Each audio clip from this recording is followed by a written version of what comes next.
Okay, so I got the sleeve bushing, I should say bushing, that we're going to cut the hex in. We're going to cut the hex in this end here, about 5/8 of an inch deep.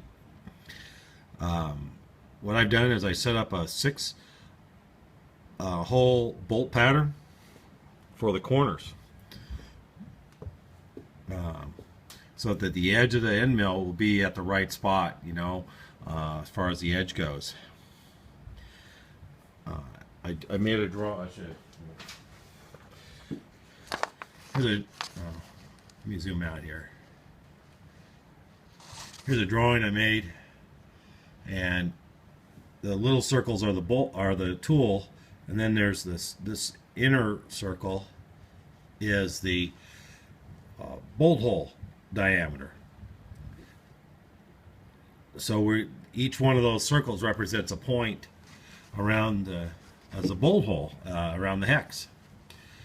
And what we're going to do is I'm going to go around and go between the points. These two will be easy. The angled ones will be hard. So we'll see if I decide to actually rotate it and stuff, but probably not. I will just interpolate as I go along to get over here to that hole. It's really not that much removal being done, so it's pretty easily done, really. I've done this before on a couple things, and it comes out pretty good. So we're going to give it a try.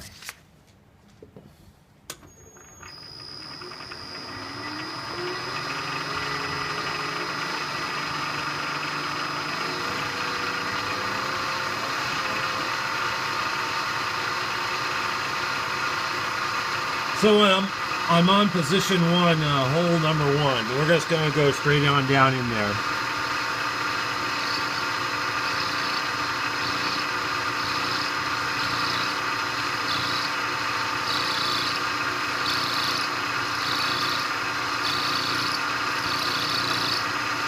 The stuff cuts actually pretty easily.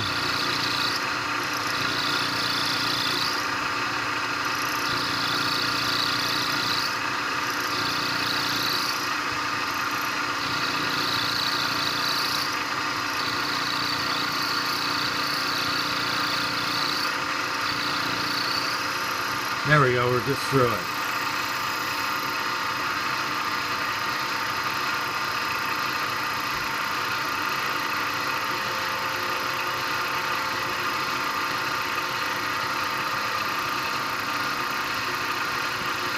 So what I'm gonna do is I'm gonna watch the DRO and move along to that number 2 position in small little increments. That number 2 position is right here.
Now we're going to go to the next one.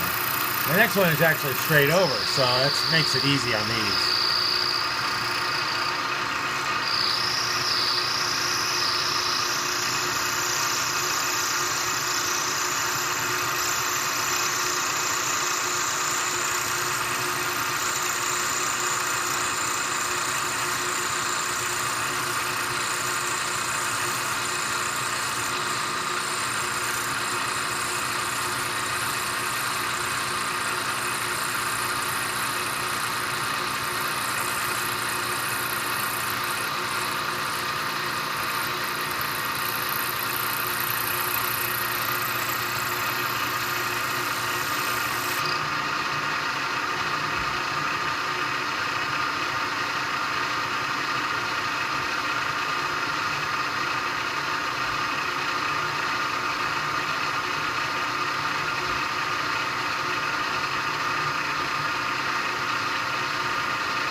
I'm just going to move to the points, and I'll do these two sides.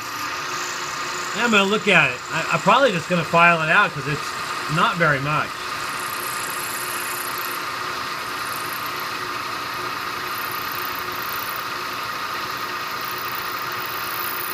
That way I can fine tune the fit.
Yeah, see, actually, there's very little that really needs to be removed on these sides. Very little at all. So I think what I'm going to do is I'm going to call that good. Maybe I'll pull it out here, and I'm going to measure between the points to make sure I have the clearance on the points of the hex, and then probably pull it out of there. Let's do some measurements.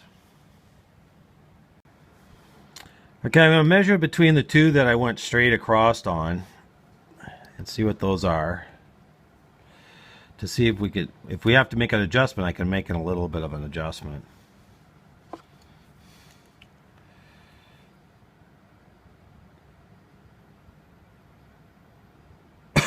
Excuse me. Okay, so I'm at 628. I wanted 632, so I'm 4,000 small on the sides here. And actually, if you zoom in there, you can see how here's the milling cutter cut, and then there's that flat spot. Well, that kind of flat spot is from the boring when I bored it, so there's still a little bit of that showing. And that's exactly at 632.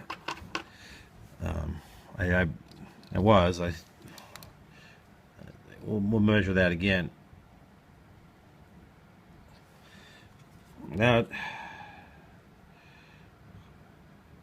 That's right on 632. So I could go 2/1000ths on each side actually, and probably clean most of that up.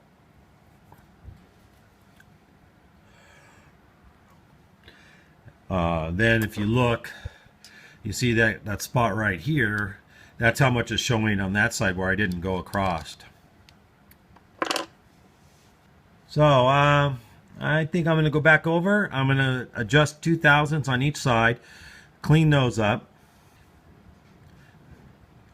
Then I'm going to think about it a little bit here as we go, but I might just turn it, index it, and I can index on one of those little grooves, line it back up, and I can go straight across the other two sides and do it again. Actually come out probably pretty darn good. Yeah, let's do that. Let's do that. We're going to go over and I'm going to take off a couple thousandths on each side. Okay, so you see the indicator. So what I did is I rotated it one set of flats. So what's that? 60 degrees? 30 degrees? Whatever. To the other side. And I just lined it up with the end mill. I put it in there and I moved it over here, make sure it wasn't hitting, and eyed it so this side was straight. And so I go, well, I'll check it with the indicator. So I got the dial indicator here, test indicator. I put it in the one side groove over here that we had put in, and then I just moved it over to the same, from that was position 5 type thing to 6, and I moved it over here according to the DRO, and I'm within 0.5 thousandths.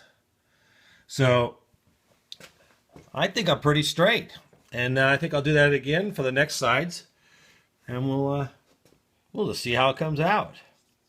I thought that came out pretty good.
I'll move to the other side and do the same thing.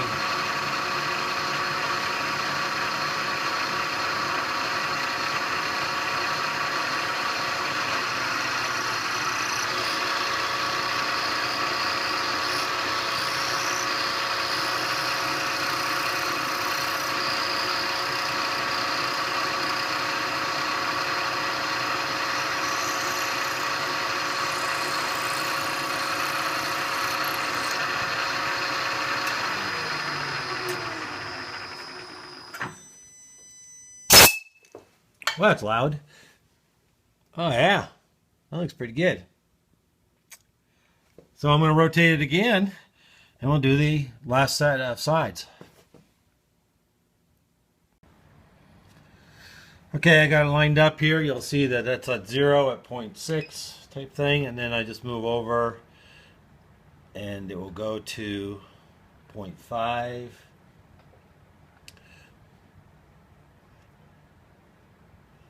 Right there.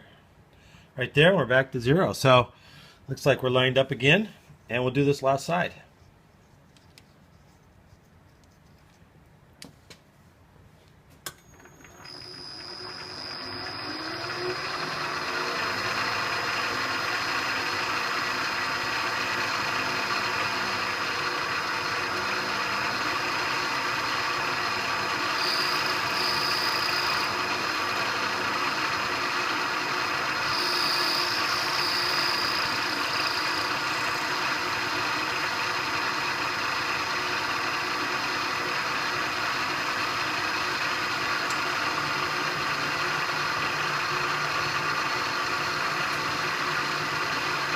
I didn't take out my extra 2. I need to take my extra 2.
Okay, you're going to ask me why I didn't put it like in one of those hex collet holders. Well, I have one, but this is a strange size, and I would have had to make, turn a collet. You know, I have one of those emergency ones, but it's more for an emergency thing. So yeah, so I would have had to turn a collet. But anyway, this came out really well, actually. I'll blow it off and I'll show you.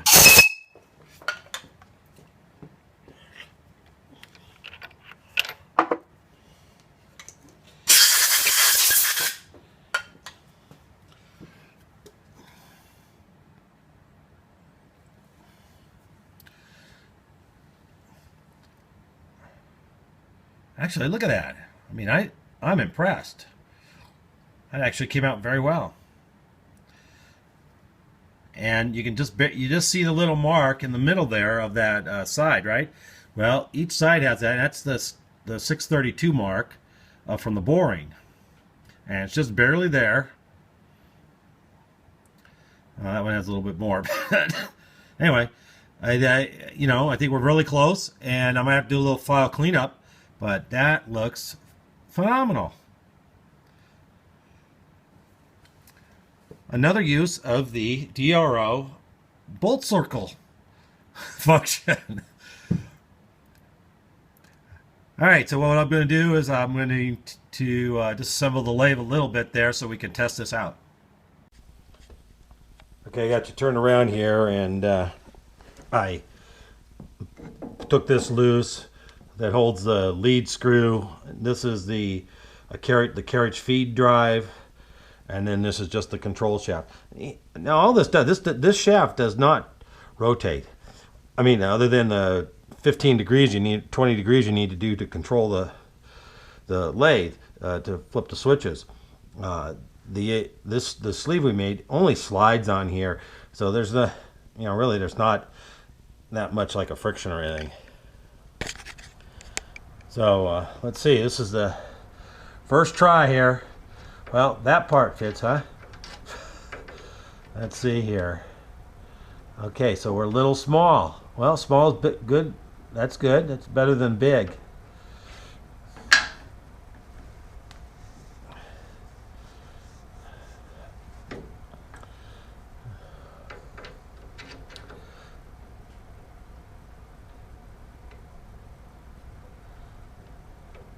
Yeah, it feels about the same each spot, so we're a little small still. I'm going to do some measurements here. See why. Now this shaft, part of the shaft down here has never been used, so it's probably close to the original size. And I measured along here, but so I got 629.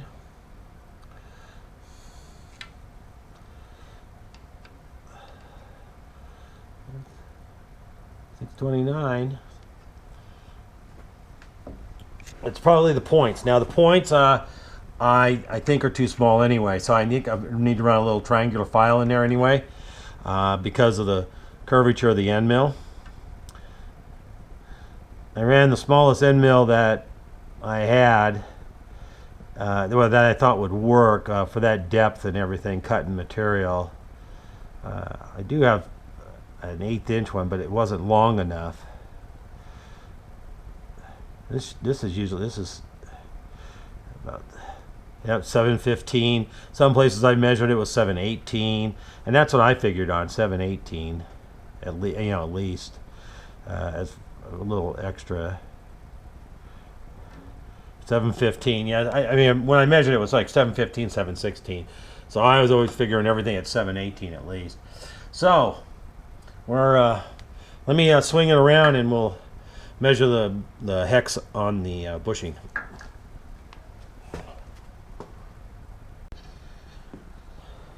Okay, here's the bushing. Here's the old bushing, right? So let's do some measurements here. So I was getting 715, of course, on the dial indicator. Let's just across the points, and I'm reading right at 700. Right there. Right at 7. So I'm 15 thousandths shy on those points. Across the flat area, average wise, is 7, or I mean 6, 632, 632, 632. So we're really good on that inside, size wise, average wise, across there. By putting that in there at an angle, I can average those flats out. So that's pretty good. So the flats, we should have plenty of room on. It's those points that are doing it. So what I'll do is I'll do a little file work on those points with a triangular file, I think.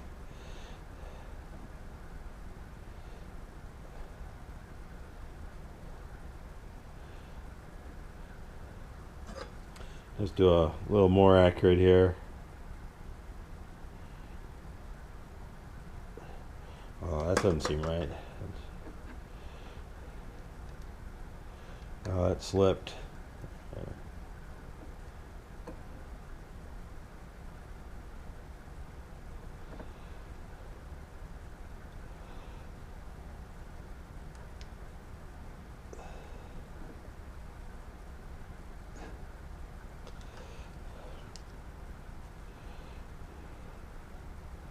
.632, so that's pretty good. Getting this basically the same measurement. So I'm gonna touch up these points of the hex with a triangle file and that thing should slip on there. Okay, I did a little bit of file work on it. Not a super lot, but 15-20 minutes worth to get the corners to the right distance, to spacing, fit and everything. Cleaned up. And here we go. I kind of marked the best position for it to go on, and had to clean this a little bit. Just, it was kind of gunky in a few spots, but there we go. Slides on there, just like nothing. So very little play. See if here we'll get it in there. Get in there close. You'll see the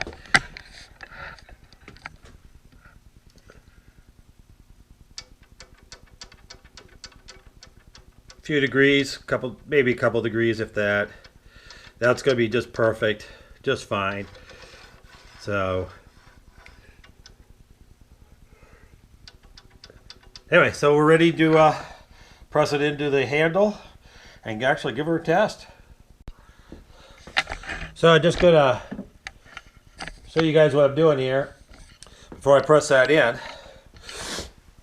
So I bolted this up to the bottom of the carriage where it's going to go.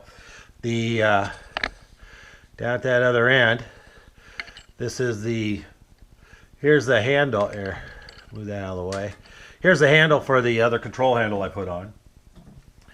So one comment was that this detent could inhibit things, having that extra handle on here.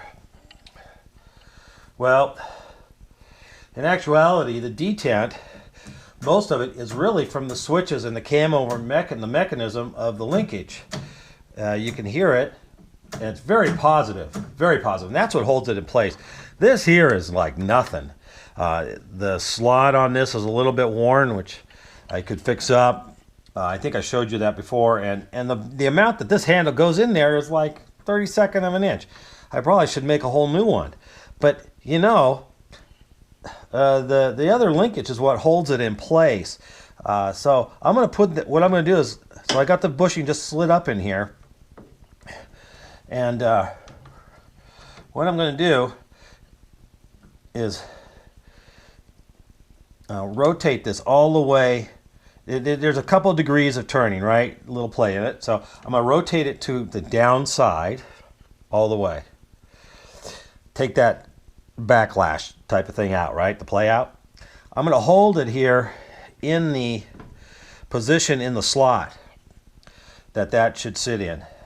And now I'm going to mark this, witness mark this, so that when I press it in, it's indexed properly, because the friction between the sleeve and this handle is what is the only thing that holds it. There's no other pin or anything. So that's what I'm going to do. So I'm going to witness mark these two, so when I take it out and I'm going to press them together, that way when I put them back on, it should be right in the slot, right in position. I hope you guys could all see that, what I was talking about. So, like I said, we'll witness mark the two right in this position here. We've turned all that backlash out so that when it sits there, it sits just right. So when it goes up, it only turns that much. And when it goes down, it only turns that much. It's really very little since we got all this play out. So I'll just use my blue mark I have already, and we'll just mark that off right there. Good enough. And we're going to take that off. We'll go over to the press. We'll press that together, and we should be ready to put this and get this installed.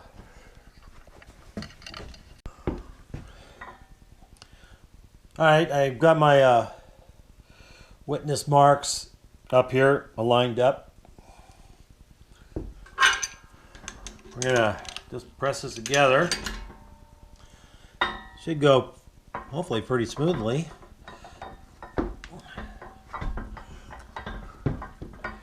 Now, I'm going to show you one thing I did do that was a little different from the other one. I took a little relieving cut along here, along this part of it. This is where the handle's going to sit. So I relieved this so I didn't have to press that whole way. And there's no need to. This is just sliding in that other bushing, like that, rotating, that in there. On the bracket that's on the carriage. This is the only part that needed to be press fit. So I did do a few thousand relieve there, so that slips right in.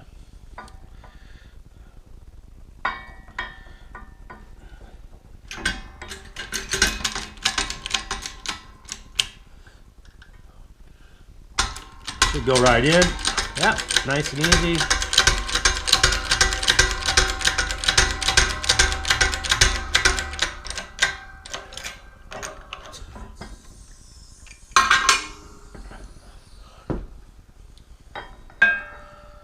Goes perfect. Looks like it's on the mark. Now we'll go back to the lathe and see how it goes. Okay, before I put it together, I'm going to show you the parts I made up here. I lost some video making this extra handle.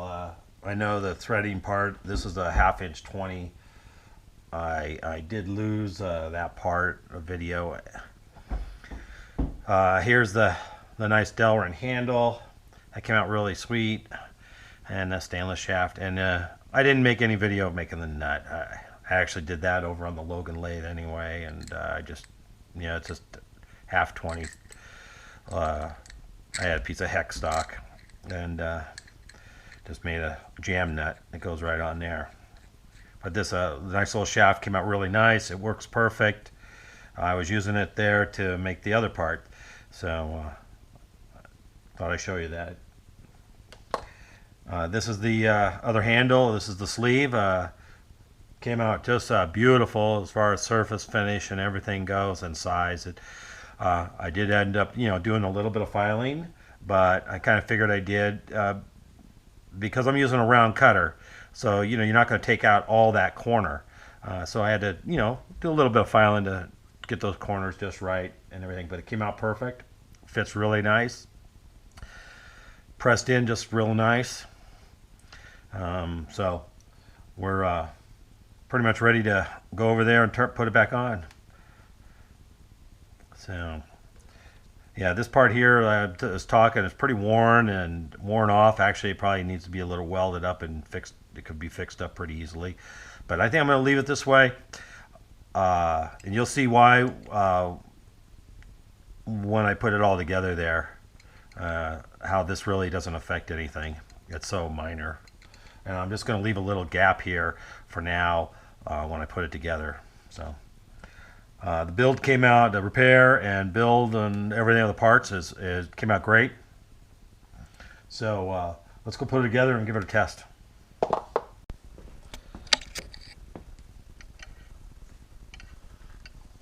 Okay, I slipped it on. I'm going to put this other bolt in also.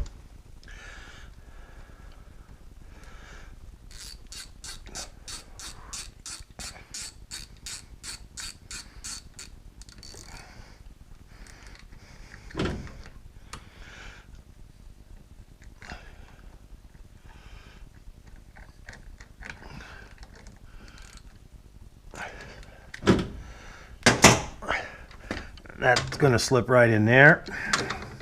It's like that. Oh, right in the money. See, and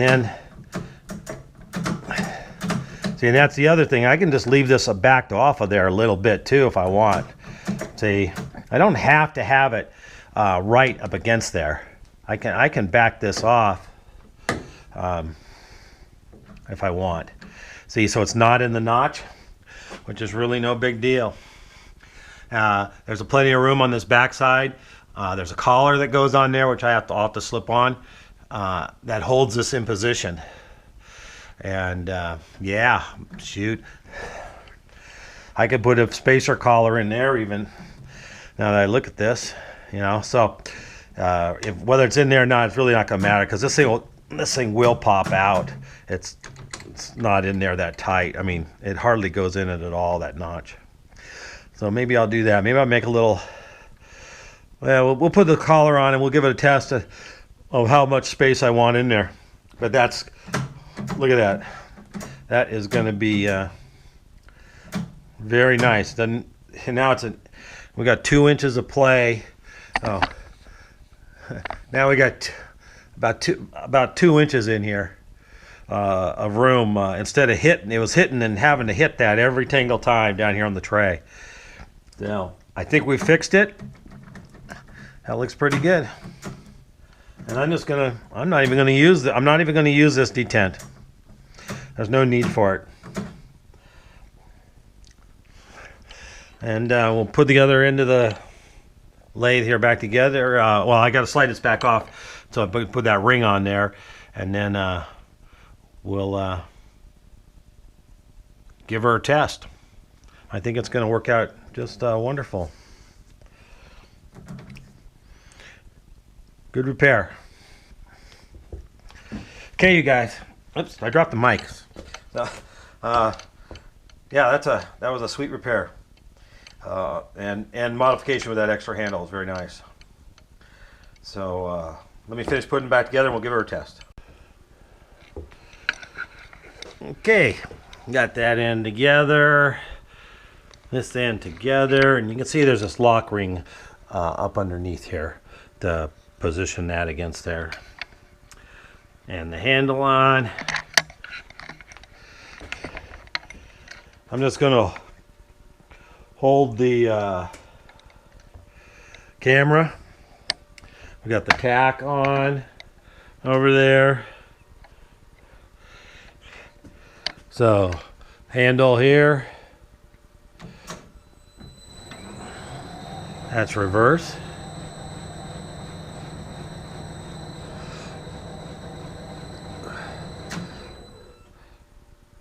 Forward. And you can see over here, this handle here works with that one. And we'll go over here, and we can just do the same over here.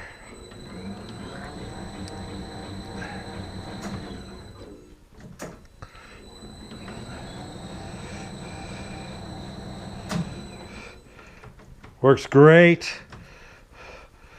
That little bit of play is just the whole play in the whole shaft. It's just a little bit of play that's in all the linkage. I could probably adjust all that out even, but that's all right, a little bit. So there we go.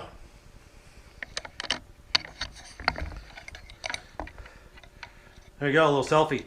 So thanks guys, thanks for watching. Great build, great repair. Just real happy with it. Thanks for everybody for support. and thanks for watching again. On to the next project. I'm not sure what that's going to be right in a second, but on to the next one. And hopefully everybody is getting out in their shop and doing some safe work and get things going. Thanks a lot.